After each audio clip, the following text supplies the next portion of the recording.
Sekali lagi selamat pagi buat kita semua. Pagi ini kita akan dengar firman Tuhan sebelum kita berdoa.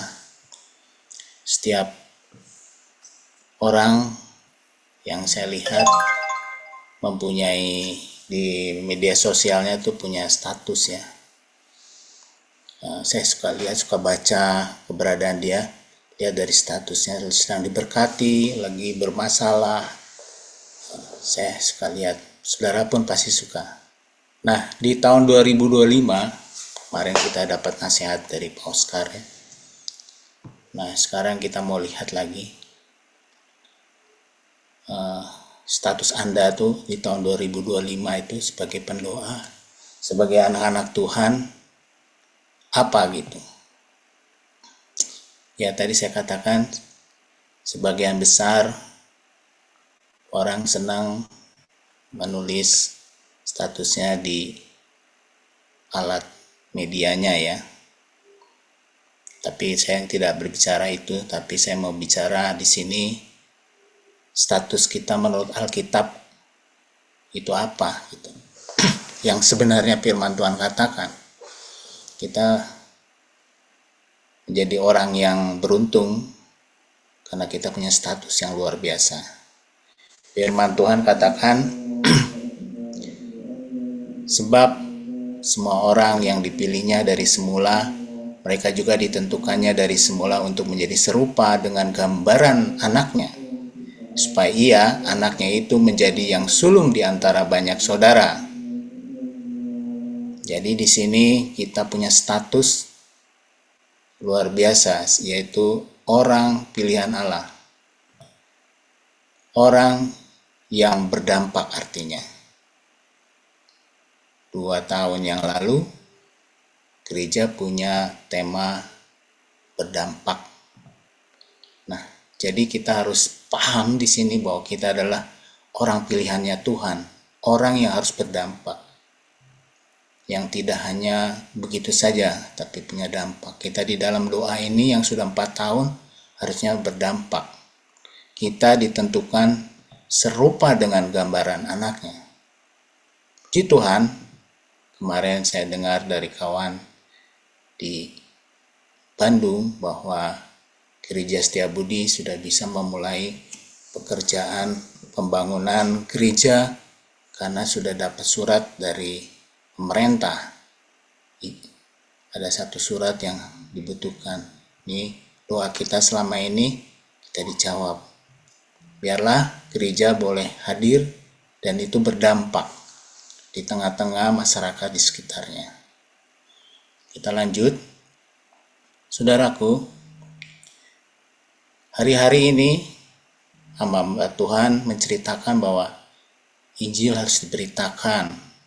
Katanya satu orang 1 tahun membawa 1 jiwa, maka diprediksi hitungan kalkulasi akan bertambah 5 kali jumlah orang yang diselamatkan dan bergereja.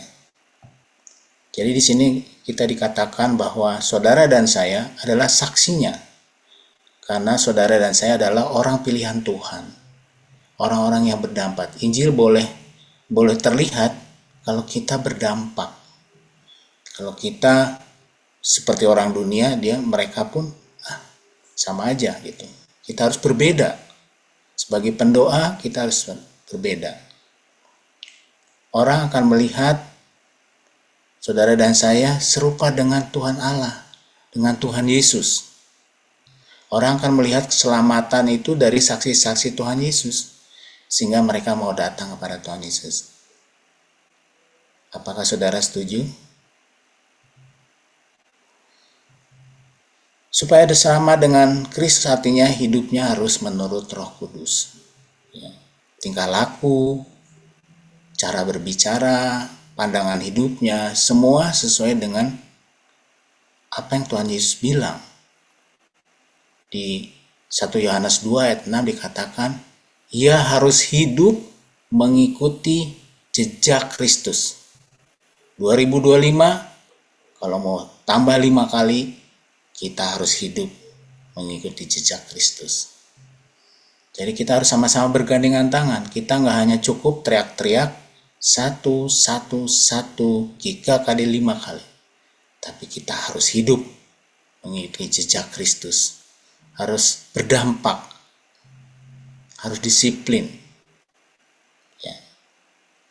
Ia seharusnya berjalan sebagaimana dia telah berjalan. Jadi, plek hidupnya seperti Kristus. Berdampak artinya bahwa saudara dan saya, firman Tuhan katakan, adalah garam dan terang dunia. Firman Tuhan Matius 5 ayat 13 berkata, kamu adalah garam dunia. Jika garam itu menjadi tawar, dengan apakah ia diasinkan? Tidak ada lagi gunanya selain dibuang dan diinjak orang. Kamu adalah terang dunia. Kota yang terletak di atas gunung tidak mungkin tersembunyi. Jadi status Anda adalah garam dunia, adalah terang dunia yang harus berdampak, kelihatan di rumah, di tetangga, di komunitas, di pekerjaan, dimanapun.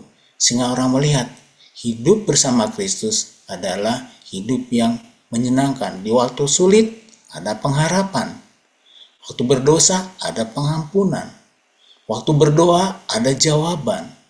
Itulah orang-orang, janji-janji orang pilihan Allah. Makanya hari ini kita berdoa. Saudara, tapi harus kita berhati-hati karena ada kepalsuan yang banyak kita lihat. Janganlah seperti firman Tuhan katakan di Timotius 3 ayat 5, katanya secara lahiriah mereka menjalankan ibadah mereka. Kelihatannya rohani, padahal dia rohana mungkin. Allah tidak mau kita main-main dalam kehidupan ini. Kita harus benar-benar berdampak. Seperti firman Tuhan katakan, karena engkau dan saya adalah garam dan terang dunia. Jadi saudaraku, orang berdampak suka dinasihati. Orang pencemooh ini salah satunya ya, firman Tuhan katakan bahwa orang yang berdampak suka dinasihati, suka dikasih nasihat seperti firman Tuhan kemarin.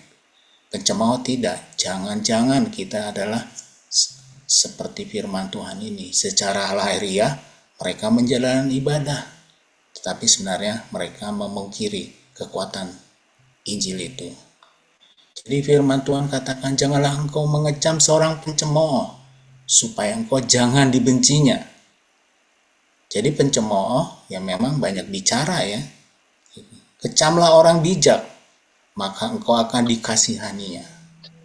Jadi kalau engkau dinasihati, tenang saja. Kalau engkau orang bijak, engkau akan dikasihnya. Jika seorang benar-benar orang bijak yang ingin menyenangkan Allah, orang itu akan menyambut teguran dan kritikan. Kata Amsal 27 dan 28. Kita siap, saudaraku, di 2025 membawa berita Injil sebagai orang yang berdampak. Karena saudara dan saya adalah garam dan terang dunia. Mari saudaraku, dunia perlu keselamatan yang dari Tuhan Yesus Kristus. Anda dan saya dipilihnya sebagai orang-orang pilihannya. Mari saudara, setelah kita merenungkannya, mari kita berdoa.